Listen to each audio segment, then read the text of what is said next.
Morning बच्चों, आज हम अध्याय 5 रेखा एवं कोण पढ़ेंगे। जैसे कुछ परिभाषाएं हैं। सबसे पहले रेखाखंड किसे कहते हैं, ठीक है ना। तो दो बिंदुओं के बीच अनंत बिंदुओं का सरलतम बिंदुपथ रेखाखंड कहलाता है। दोनों बिंदु रेखाखंड के अंत बिंदु कहलाते हैं और रेखाखंड ए बी को ए बी के द्वारा दर्शाया जाता है। तो मैंने क्या कहा, दो बिंदुओं के बीच, तो आपके पास ये दो बिंदु ले लिया आपने, ठीक है। ये दो बिंदु है आपके पास, तो इनके बीच में अनंत बिंदु हैं, ठीक है। ये काफ़ी सारे बिंदु इसके बीच में, तो इन बिंदुओं को मिलाने पर, ठीक है, तो इन बिंदुओं को मिलाने पर आपके पास क्या बनेगा, ये रेखाखंड बनेगा, ठीक। तो ये आ जाएगा आपके पास ए बिंदु, ये आ गया बी बिंदु, ठीक है। तो ये आ जाएगा रेखाखंड ए बी, इसको हम क्या कहेंगे, रेखाखंड ए बी, ठीक है। आया समझ में। ये दो बिंदु आपके पास ए और बी बिंदु हैं, तो इसके बीच में अनंत बिंदु हैं। इन बिंदुओं का जो बिंदु पथ है उसको हम क्या कहते हैं, रेखाखंड कहते हैं। और रेखाखंड ए बी को, ए बी के ऊपर आप ये लाइन डाल देंगे, ठीक है, रेखाखंड वाला साइन डाल देंगे, के द्वारा दर्शाया जाता है। तो ये रेखाखंड की परिभाषा होगी। इसके बाद रेखा किसे कहते हैं, रेखाखंड को दोनों ओर विस्तारित करने पर रेखा प्राप्त होती है। रेखा ए बी को हम, ये साइन है रेखा के ऊपर, ये वाला के द्वारा दर्शाया जाता है। तो आपके पास ये रेखाखंड है आपके पास, ठीक है, ये रेखाखंड है आपके पास। आपने इसको स्केल से खींचना है, रेखाखंड को भी और इसको भी, ठीक है। हाथ से नहीं खींचना, किससे, स्केल से खींचना है, ए बी। और इसको दोनों ओर क्या करना है, विस्तारित करना है, दोनों ओर विस्तारित करते हैं हमने। तो इसको हम कहीं तक विस्तारित आपने स्केल से करना है, ये टोटल लाइन को स्केल से खींचना है। तो ये आप इसको कहीं तक भी खींच सकते हैं, इसलिए इसको एरो के द्वारा दर्शाएंगे दोनों ओर से। तो इसको टोटल लाइन से दोनों ओर क्या करना है, आपने दिखाना है। तो रेखा ए बी को ए बी के द्वारा, ये जो साइन है इसके द्वारा ही क्या किया जाता है, दर्शाया जाता है।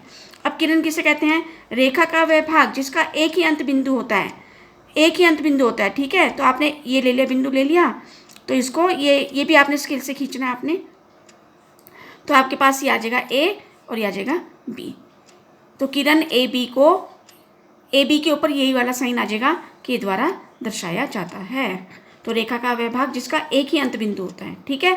तो एक ही अंत बिंदु, ये आपके पास क्या है, एक ही अंत बिंदु है, इसको हम क्या कहते हैं, किरण कहते हैं। और किरण ए बी को, ये जो ये साइन है, इसी ये वाला साइन डालना है, इसके ऊपर एरो का साइन डालना है, के द्वारा दर्शाया जाता है। अब कोण किसे कहते हैं, जब दो किरणें एक ही अंत बिंदु से प्रारंभ हो। दो किरणें, किरणें क्या है, आपको ये किरण दिखाई ना मैंने, आपने एक ये ले लिया, आपने ये बिंदु ले लिया, आपने एक किरण आपने ये दिखा दी, ये आ गया आपके पास ओ ए, ठीक है, या इसको ले लिया ए, हाँ ओ ए ले लिया, और दूसरी किरण ले लिया आपने ओ बी ले ली, ठीक है। इन दोनों किरणों का अंत बिंदु क्या है, आपके पास एक ही है, ठीक है ना।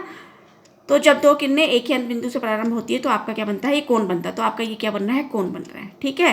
कोण बनाने वाली दोनों किरणें, तो कोण बनाने वाली दोनों किरणें कौन सी है, किरण ओ ए और ओ बी, इसको हम क्या कहते हैं, कोण की भुजाएं कहते हैं।